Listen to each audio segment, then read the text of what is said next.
Like, why have you been so stressed out? And he's sitting up there, listen, Ma, you know. Hello, my chat partners. Welcome back to another video. If you are new here, my name is Dionne. Please subscribe to my channel. And to my returning chat partners, I really appreciate you guys' support. So guys, I just wanted to come on and catch up with you guys and just let you know what's been going on. It's been a while since I've done a movies or shows to chat about video. And I just wanted to give you guys a brief recap of Housewives of Potomac and do a review for Life After Lockup, Season 3, Episode 25. Today's drink of choice is water with a clove of garlic. Okay guys, let's get started with this chat session. So guys, I think one of the reasons why I kind of took a break from doing movies and shows to chat about, because some of the shows I was watching, it was like really getting me upset. I used to think like, why is these people getting me so upset? Like, I don't even know them. They don't even know I exist. They might know I exist, and if they do, hey y'all, sometimes when you watch some, it just like really generate in your spirit. You just eat off your good energy, and I just had to give it a really see shows where people are actually really supporting each other and being loyal and honest and not criticizing anybody. Not so much as these people are real friends. I think it's more of they live in the same state or neighborhood or same area and they know of each other and they just pick certain ones to come together and just make a reality show about it. And they just meet up and go shopping or go to lunch or go on trips and everybody just fighting and just going crazy. So that's basically what it boiled down. So anywho, before I get started with my review for Love After Lockup, I just wanted to do a little recap for Housewives of Potomac. This last season of Housewives of Potomac, I'm not going to say it was so much of a waste. I just think a lot of other things could have happened in the season that they could have played off, because the season was basically about when Monique and Candace got into their little altercation and they drug it out. Karen is my favorite on Housewives of Potomac. I love Karen. Like, I love her energy.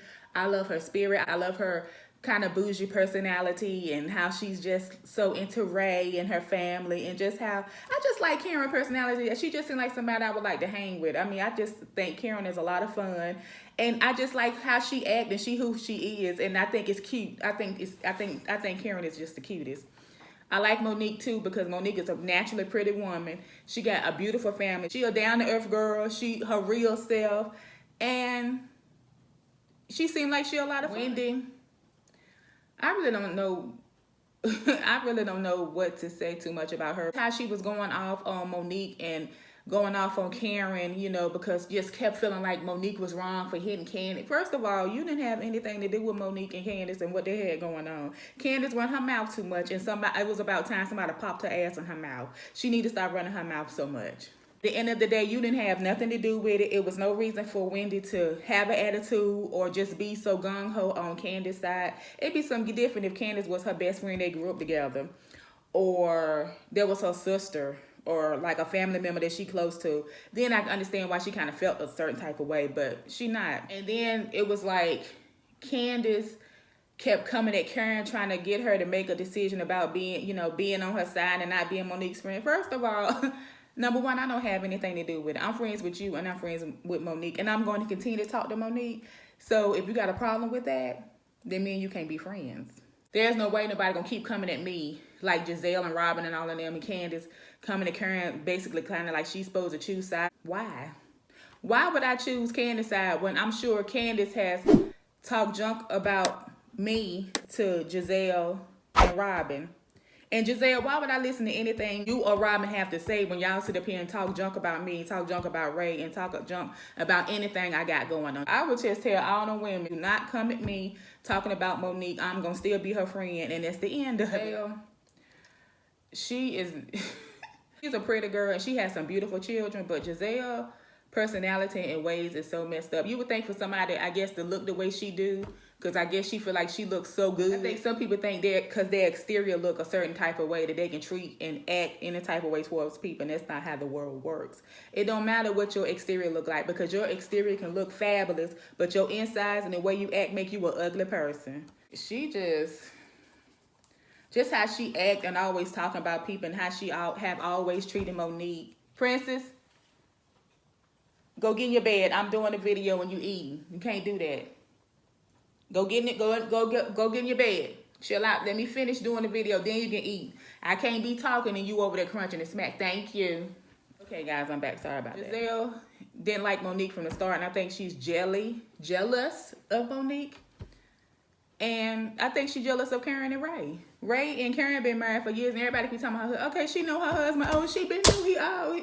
She been knew he was old. She married him. And y'all knew he was old when you met the girl. Like, what does that got to do with who she said her vows to and said I do and took his last name and made a family with? Nothing. Just like Giselle, ain't nobody saying that to you when you married that guy that's a preacher and he out here doing all the stuff that he doing. You have a nerve to even say anything or talk about anybody. You can't, because all somebody got to do is just be like, look at your situation.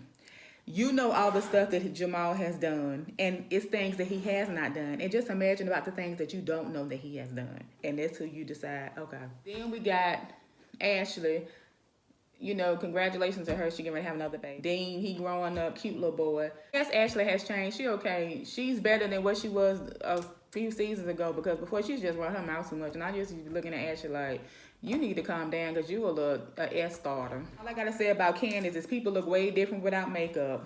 That's all I'm going to say about her. She sit up here and she run her mouth and say a lot of bad stuff about people that she should not say. And then when somebody finally pop her in, and then she wanted to sit up there and cry, and she got anxiety and all this kind of stuff. And she really would have had anxiety if didn't nobody hold Monique back, and she really went in and wailed on her ass. I'm just not going to say too much about Robin, because she always somewhere making them faces and just talking. And I'm sitting up here like, Robin, she just, you know, how she act toward Karen. And then the thing that got me was when she had them all of the hats, and then she gonna not have Karen picture up there. Why you couldn't have Karen picture up there? You could have had her picture up there. You was trying to be funny, and I think that's what it was. But I don't even think Karen is phased. I was like, I think Karen was just like, girl, whatever. But I thought that was real petty, and I thought it was real low, and I thought that was real silly. But anywho, yeah, enough about Housewives of Potomac. Guys, let's get started with this Love After Lockup review.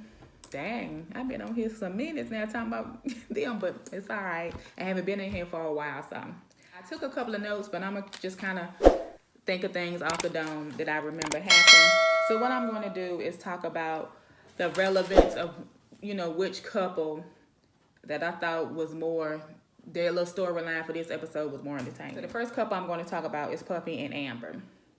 So Amber is in the kitchen with Puppy's mom, and they cooking breakfast. Puppy comes in, all sit down for breakfast, and they begin to converse about what's the relationship status as far as Puppy and Amber. Amber basically said that she see them as best friends. Puppy mama was like, just to let you guys know, I don't want no hanky-panky going on in the house. So basically, y'all can't be up in here sleeping and carrying on in my house. And I was like, that's true, because y'all grown. What the woman don't want, then y'all can't do that. But I'm sitting up here, I was like, Puppy. I haven't seen too many episodes with her. And I'm like, this lady Puppy, is that her real name, or is that like a nickname? And if that's a nickname, why would you want to be called after a dog? But I mean, you know, to each his own. People going, I was like, Puppy. I was, oh my God. Hopefully that's not that lady's real name. But it could be, but I don't know. I don't think that's cute. It's like, when she was locked up, and if somebody got mad with her, they like, come here, Puppy, good puppy. Like, what? And then here come Princess coming. I ain't talking about you, boo. Just chill out. She come running. So that's what I'm talking about. Why would you be wanting to call a dog? So then let me talk about Scott and Lindsay. Lindsay mother is over, and they're talking about Scott, and she's talking about how he was paying prostitutes and, you know, to get him blowjobs, and how he was saying he had all this money and blah, blah, blah. And she was just going on and on.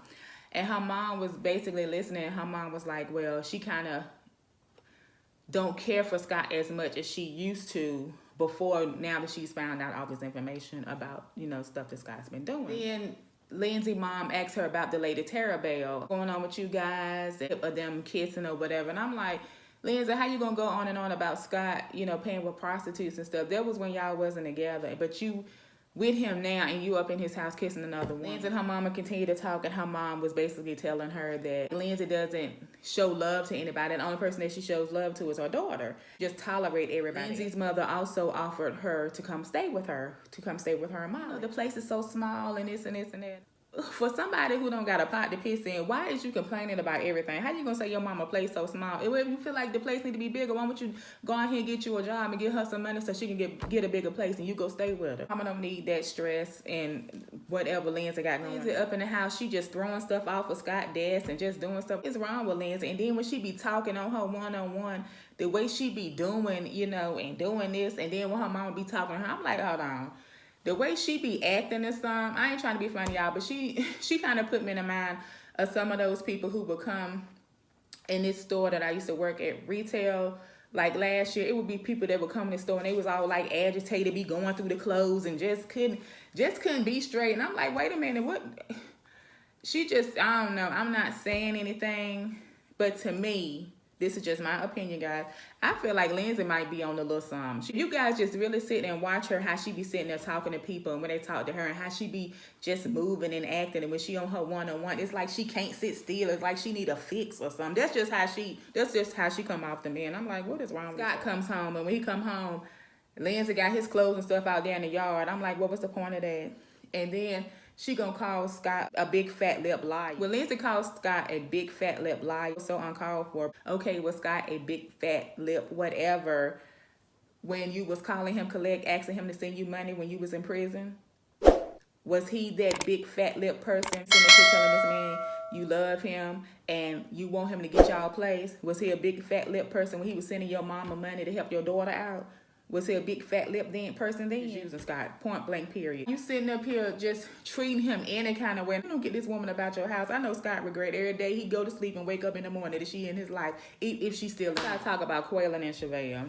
Quaylin, he calls his sister and they're on the phone talking and everything, and he tells his sister how he misses Chevelle and Ayla, I think that's her daughter's name, and how he wants his family back, this and this, blah, blah, blah.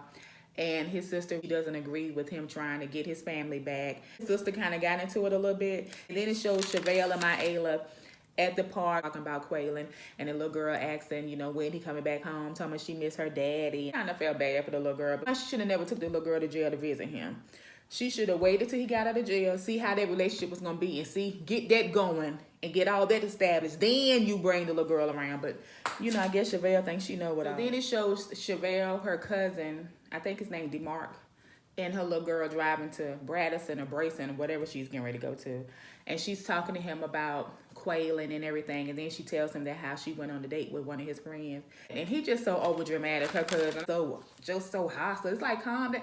Bring it down a notch. Like you Chevelle daddy or husband. And not her cousin. I mean, I get that you want the best for your cousin, looking out for her, but you just go too hard on it. Then it show Quaylin here at the airport. I guess he get ready to fly to wherever Chevelle is because he know that she's going out of town and he want his family back. But I think what it really boils down to is just Quaylin just wants Chevelle back because he knows she went out on a date with somebody else. That's all it is. Men don't like stuff like that. They can do what they want to do, but then as soon as you go out and try to talk to somebody else or whatever the case may be, act like you ain't studying their asses, then they want to come, I want my family. What? Did you want your family when you was out here doing whatever you was doing? Think about that.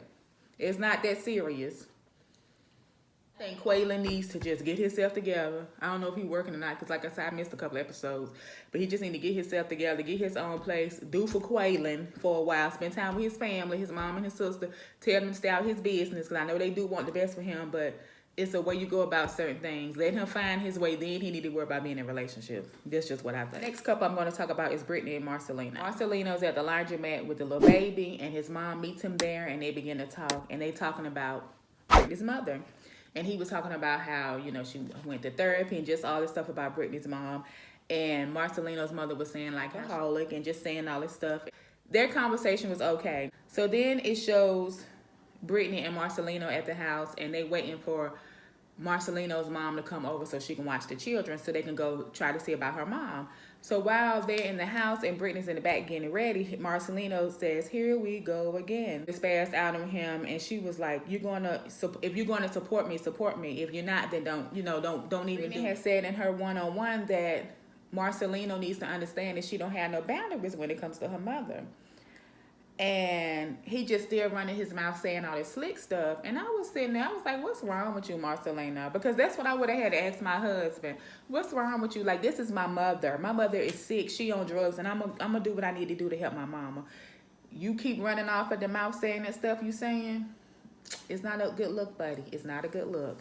And keep on doing it and see what happened. That's why I would have told him. And I would have let him figure that part out. It's your wife, mother. Like, you supposed to be supportive. If you feel that you got your own family that y'all got to worry about is the kids and stuff. So, you need to be there for your wife, because your wife is a person that is that recover from drugs herself. You don't want it to be a thing where she's so stressed out about her mom and she feel like her own husband, who's supposed to be her backbone, her support system, is not looking out for her and kind of making jokes and being slick, stressing her out, running his mouth, that she might tear back to that. And y'all got these kids y'all got to take care of. If that was me, he would have got cussed the F out and never would have been point blank period. Because you sitting up here, you talk about my mom, and I don't play that. I'm talking about my mother. I don't care who, I don't care who it is. Do not talk about my mother. I thought Marcelina was cool, but how he was acting toward Brittany when it came to her mama, I ain't like that one. Next couple I'm going to talk about is Lamar and Andrea. Lamar and Andrea still arguing because she's so upset about him taking Priscilla to go see her sister and not telling her to show her 2 kids. And Tennyson and her daughter was basically saying that 99% of their arguments could be avoided. Like, I can only imagine what the kids go through at the house with that mama of theirs. Andrea and Lamar was going back and forth, and they was tell her to lie to me and this and that. And he was telling her, your reaction to everything is not now. You get so upset and mad about stuff. I feel Andrea should have came to her husband and been like, why did you feel the need to tell Priscilla to not to tell me? Why do I make you feel that way? Of course I want you to see your daughter. But the truth of the matter is, Andrea don't want Lamar to have nothing to do with his daughter. You want him to be a stepdaddy to your kids, but why can't the girl see her sister? Why can't his daughter be like a big sister to your kids? Like, that's the part I don't understand, because from what I seen from the different clips they have shown of his daughter, she seemed like she a nice girl. It seemed like she got a good head on her. Ended up going outside, you know, he was saying, you know, to the camera crew, like, you know, everything with Andrea is BS. She always just want to go off, and then she go come outside. I hear you out there talking junk about me. And so her kids come outside and they come get her. Next thing you know, she in the house taking pictures down. She talking about, we not a family. This ain't what a family look like. And her kids standing in the hall looking at her. Why do you go overboard over nothing? It's like Andrea's ridiculous. It's like she don't want Lamar to have a life with nobody but her. Just her. She wants him to do exactly everything she wants him to do. And can't do nothing right. And I don't ever see Lamar doing anything shady or anything that he shouldn't do. He do good to her kids. Tennyson and her daughter didn't care for him. She would know that. Tennyson and Lamar have a great relationship because they can confide in each other. And so can the daughter. And it's like I think they know that it's their mama. Like, I don't even know why Lamar is staying with Andrea.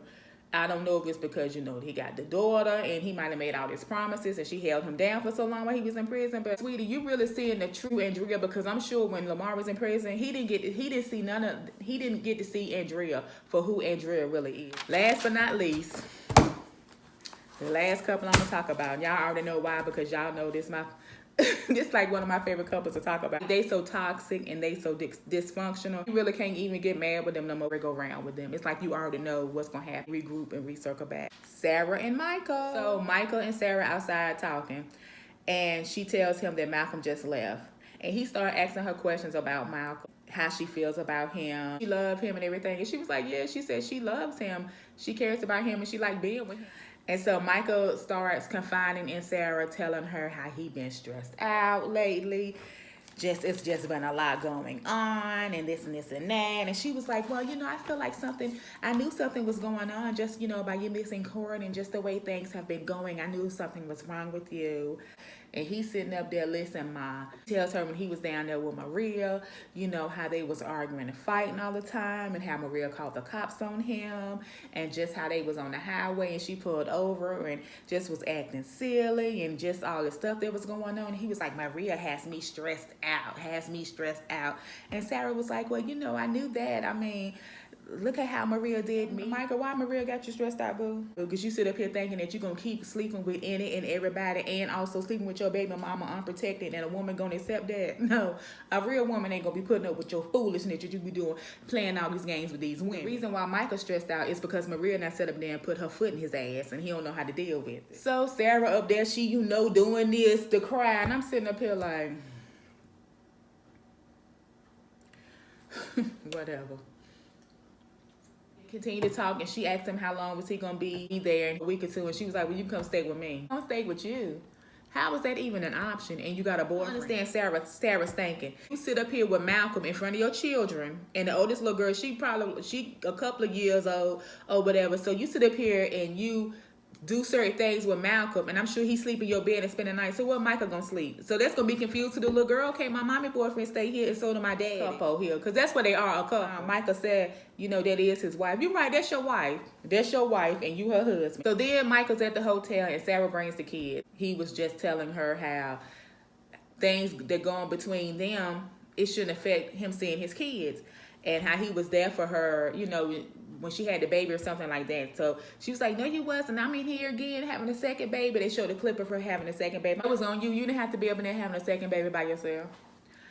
Decisions, birth control. Like, do not let this man sleep with you unprotected. I mean, I know that's your husband, but condoms. They begin to argue, and they going on, and she not got mad with him, and this and this and that. Okay, then that, and next thing you know, she leave the baby there with him and take the other little girl and leave the hotel. I'm like, why did you do that? You left the baby there with him, but took the other girl. Why you leave the baby? Because you know he gonna either bring her to the house, or you got to come back and get her. Leaving that door open for him to come on in. I mean, we all knew this was going to happen. It's like, oh, now, because you not with Maria no more, you going through struggles with court and stuff. Now you want Sarah to be there for you, and you know she got her a solid dude. That makes sense.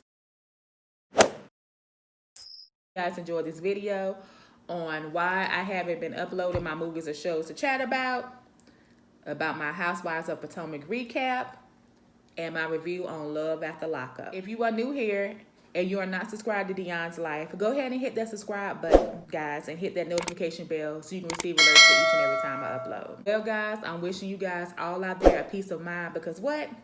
A peace of mind is one of the greatest things in the world. Always remember, you guys are great. And as always, take care, stay safe, and be blessed. Bye, guys.